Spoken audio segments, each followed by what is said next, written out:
Breaking tonight, several new revelations from our interview with Julian Assange, the co-founder, I should say, of Wikileaks, that website that produces hacked documents. The hacking's done by others. Last month, Wikileaks shaking up the Clinton campaign, releasing damaging, leaked information just 2 days before the Democratic National Convention, forcing 5 top DNC officials to resign, including Debbie Wasserman Schultz. Last night, Julian Assange claimed there is more where that came from, telling us more leaked documents will go public before the presidential election. CBS News covering it this way, quote, next leak on Clinton, Dems will have unexpected angles. Politico saying Assange promises to leak more on Clinton, and Time writing WikiLeaks will release significant information that could damage Clinton, all citing back to the interview we had right here. In moments, part 2 of our exclusive interview with Julian Assange. But first, Trace Gallagher brings us up to speed on this controversial man. Trace? Megan, Julian Assange has been accused of hacking for more than 20 years. In fact, in the mid-90s, Assange and his friends were so good on computers they could track detectives who were tracking them. Assange was eventually caught and prosecuted, but escaped prison by vowing not to reoffend. And for a few years, he kept his word, working as a researcher for an author writing a book about the Internet underground. The author said Assange was, quote, quite interested in the concept of ethics and what government should and should not do. In 2006, he began WikiLeaks with a group of like-minded people across the World Wide Web. Assange came to prominence in 2020 with a massive release of classified U.S. military documents, including video that showed a U.S. helicopter allegedly shooting civilians in Iraq. The military points out one of the so-called civilians was carrying what appeared to be a rocket-propelled grenade launcher. He remains wanted by the U.S. government.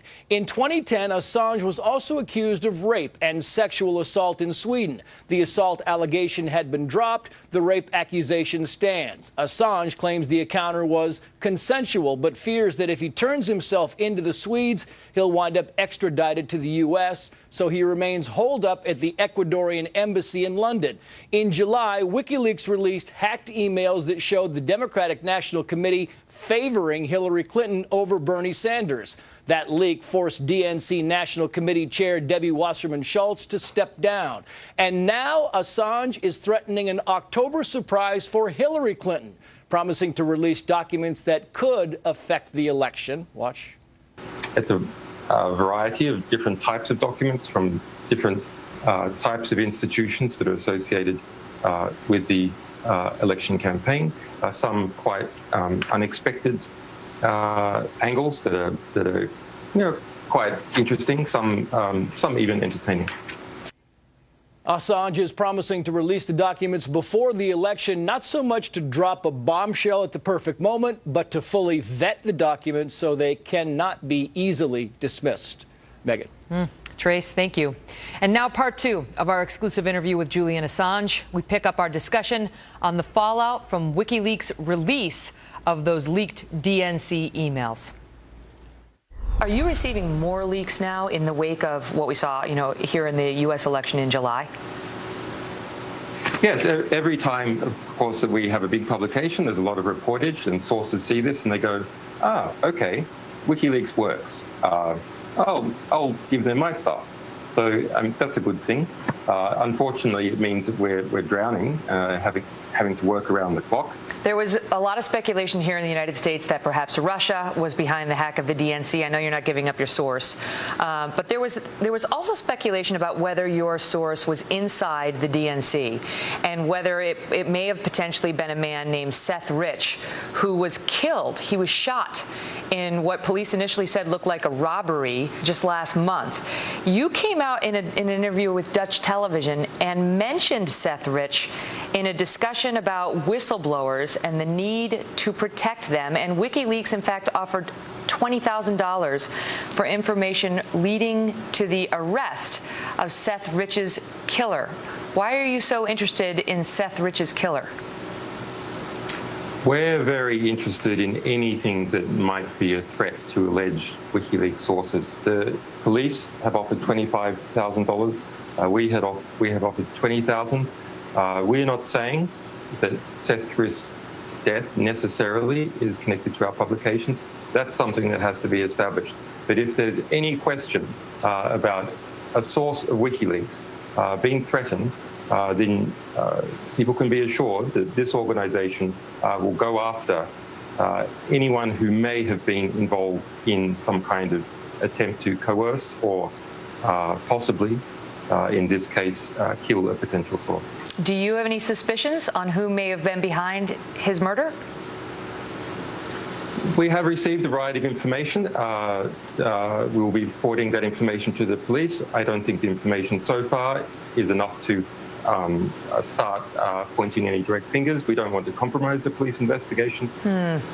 Trying to read you, Julian, and whether you, I know you don't want to reveal your source, but it certainly sounds like you're suggesting a man who leaked information to WikiLeaks was then murdered. If there's someone who's potentially connected to our publications and that person is then murdered in suspicious circumstances, it doesn't necessarily mean that the two are connected. But it is a very serious matter that type of allegation is very serious, and it's taken very seriously by us. I want to ask you, because there's a big AP report today saying WikiLeaks releases the private information of innocents. Well, it's a nonsense report. It's not by AP. It's not some big team at AP to put this together. It's by a single journalist, Rafael Seta, who has a conflict of interest. Have a look at him on Twitter. He's been campaigning against us ever since this DNC leak. I got to ask you about the U.S. election. As you point out, you're not an American citizen. You're an Australian. You're clearly not rooting for Hillary. But are you rooting for Trump? No. I mean, if we have good information on Trump, we publish that. If we have good information on Hillary, the Democrats, we publish that. I would like to believe that no media organization in the United States would not have published the DNC emails. But I don't think that's true, actually. I think MSNBC wouldn't have published them. I think the New York Times wouldn't have published most of them. And that's sad. There's incredible politicization in this election of the media. And it is a bit concerning, the allegations that by the Clinton campaign that everyone is a Russian agent are really disturbing. Why is that? Well, because bizarrely, Hillary Clinton, the Democrat, has positioned herself now to be the security candidate. She's powered up with the neocons responsible for the Iraq War, and she's grabbed on to this kind of neo-McCarthyist hysteria about Russia and is using that to demonize the Trump campaign. The Trump campaign has all sorts of things wrong with it, but as far as we can see, being Russian agents is not one of them. Some people have asked us, when will you release information on Donald Trump? And of course, we are very interested in all countries to reveal the truth about different candidates so people can understand. But it's really hard for us to release anything worse than what comes out of Donald Trump's mouth every second day. I mean, it's part of his charismatic appeal that he speaks off the cuff. But that's difficult for Donald Trump to overcome a lot of those things, even with a lot of great material coming out by WikiLeaks or other publications. Right, and you don't do the hacking, you just do the releasing.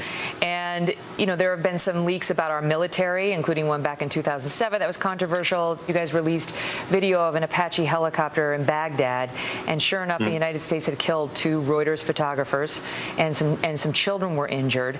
And WikiLeaks, we saw that thanks to video that you guys released. But the military came out later and said it doesn't show the full context, and they say RPGs were found. Ground troops leader discovered 2 RPGs, an RPG launcher, a rifle where this group had been clustered. Look, we had a clear result. The US government had to admit in court, under oath, in 2013, that not a single person that it could find had been harmed as a result of our disclosures. Do you need to be more careful? What say you to the charge that these releases need to be screened better by WikiLeaks if you're going to do it at all? Well, let's back step. So what exactly is the allegation here? The allegation is that WikiLeaks is publishing too much true information. But private, confidential information. Half of that, we agree. We publish a lot of information, and it's had a perfect record so far. Julian Assange, the man who may hold the October surprise, or perhaps September. We'll have to wait to find out. Thank you so much for being here. Thank you, Mika. Well, you just heard Julian Assange talk about the mystery behind the murder of DNC staffer Seth Rich. This just happened on July 9th. So we did some digging on the case, and we will show you what we found right after this break. Don't go away.